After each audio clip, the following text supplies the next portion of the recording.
বিদ্রোহের জেরে ক্ষমতা হারানো সিরিয়ার সদ্য সাবেক প্রেসিডেন্ট বাশার আল আসাদকে রাজনৈতিক আশ্রয় দিয়েছে রাশিয়া। বর্তমানে সপরিবারে মস্কোয় অবস্থান করছেন তিনি। আসাদকে রক্ষায় মস্কোর আগ্রহ ছিল না বলে মন্তব্য করেছেন নবনির্বাচিত মার্কিন প্রেসিডেন্ট ডোনাল্ড ট্রাম্প। এদিকে আসাদকে উৎখাতের কৃতিত্ব দাবি করেছে ইসরায়েল। সিরিয়ার বেশ কিছু এলাকায় অনুপ্রবেশ করেছে ইসরায়েলি সেনারা। অবশেষে কাটল রহস্যজট। সিরিয়া থেকে পালানো দেশটির সাবেক প্রেসিডেন্ট বাশার আল আসাদকে আশ্রয় দেওয়ার তথ্য নিশ্চিত করল রাশিয়া।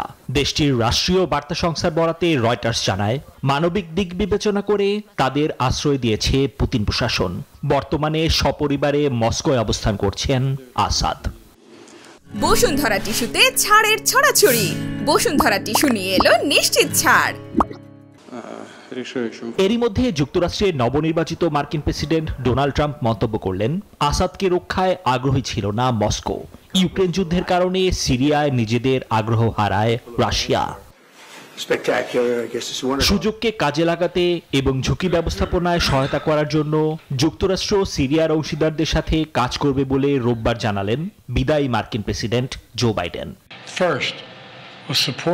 প্রথমবারের মতো রাশিয়া, ইরান বা হিজবুল্লাহ কেউই সিরিয়ার এই ঘৃণ্য সরকারকে রক্ষা করতে পারেনি।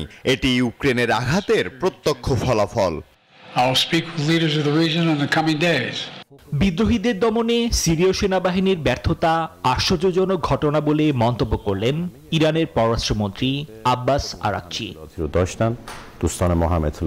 বাশারের পতন হিজবুল্লাহ ও ইরানের বিরুদ্ধে ইসরায়েলের অভিযানের সরাসরি ফলাফল, এমনটাই দাবি করেছেন ইসরায়েলি প্রধানমন্ত্রী বেনিয়ামিন নেতানিয়াহু।